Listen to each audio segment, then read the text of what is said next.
Hello, my name is Arvind Ashta. I'm a professor at the Burgundy School of Business. I would like to present Microfinance Battling a Wicked Problem based on my book published with Peter Lang.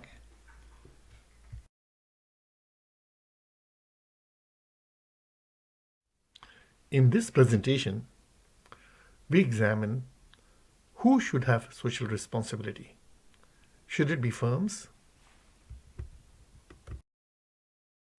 The question of who should have responsibility for society generates a lot of debate. I will take the example of the debate on corporate social responsibility. Finally, I will treat the question of towards whom do these actors have social responsibility. A case can be made for providing primary responsibility for society to governments, to global institutions, to NGOs, to individuals, and to corporates. For each of these, there would be a debate. For governments,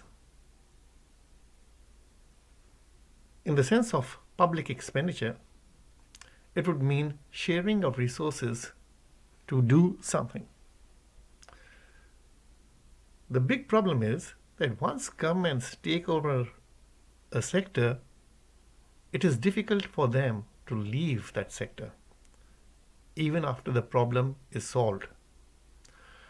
To privatize is difficult. So governments are loath to taking on more and more aspects of society. Another solution would be to transfer it to an even larger global institution who would take care of the weakest parts of society. The problem we have seen with global institutions is that they have been criticized for looking after vested interests. Indeed, a large part of the money given to many of these global institutions goes to consultants from very developed countries.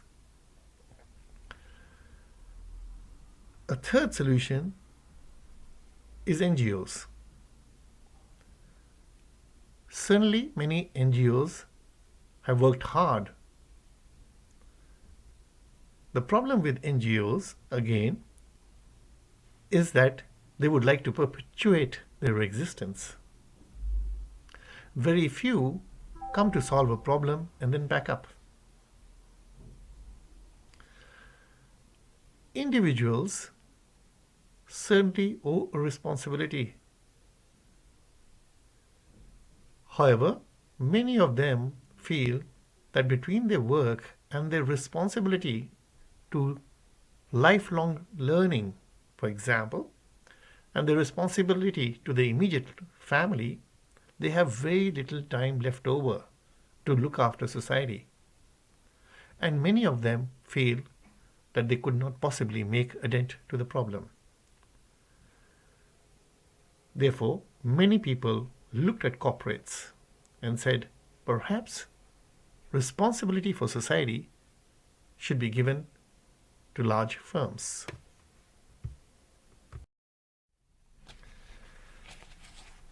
The advocates for corporate social responsibility considered that business people have a stake in solving this problem because their long-run self-interest depends on society functioning well, and that business continues as usual. The viability of business requires the survival of the planet and adequacy of natural resources. If businesses act to clean up their own mess, it would preclude governments from passing regulation that would impose stricter norms than necessary. Imposing those public norms would in any case penalize business through higher taxation. Moreover, the public image of firms would improve. over those who did not do any corporate social responsibility work.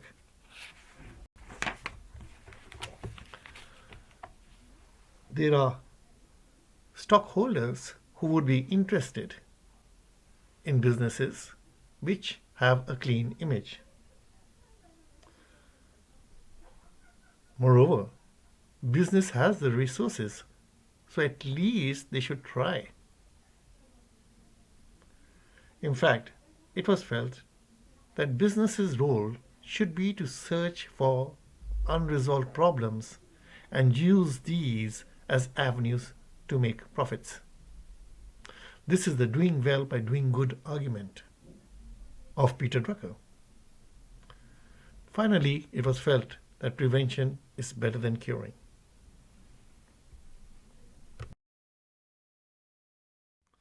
On the other hand, businesses consider that they would soon lose competitive advantage to the competitors if they did not focus on their core business and withered money on social involvement, which has high costs. This is especially true for activities that require cleaning up for using common resources or for creating negative externalities. And what is bad for the firm could be bad for the economy as a whole. Compared to economies in other countries where firms did not have similar societal obligations.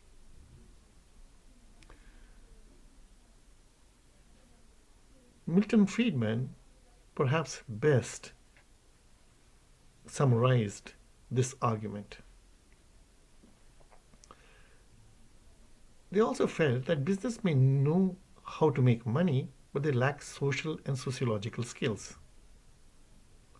Others argued that business has already too much power in society, and by allowing firms to engage in the social affair, social inequalities would increase. Moreover, it would create a lack of accountability since managers would give money for causes which may not be the ones that stockholders would prefer to support.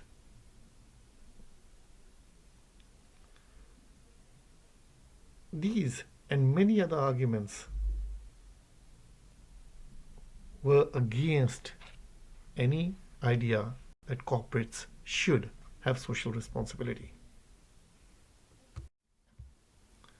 My own research indicated that corporates do not act alone and that slowly it's networks of firms working together which could make a difference. Another stream of research was showing that corporates are getting smaller and smaller, and therefore the end game might be many individual people working not as salaried individuals but as individual entrepreneurs. In all cases, deeper thinking showed that actually what works is an individual in a corporate taking responsibility for himself, for his colleagues, for other firms connected to his firm, as well as for society. Similarly, in governments, each individual has to decide what is his responsibility and take action. So we finally came to the conclusion that if it is individuals who are owing responsibility, to whom do they owe this responsibility? Who are the weaker sections of society?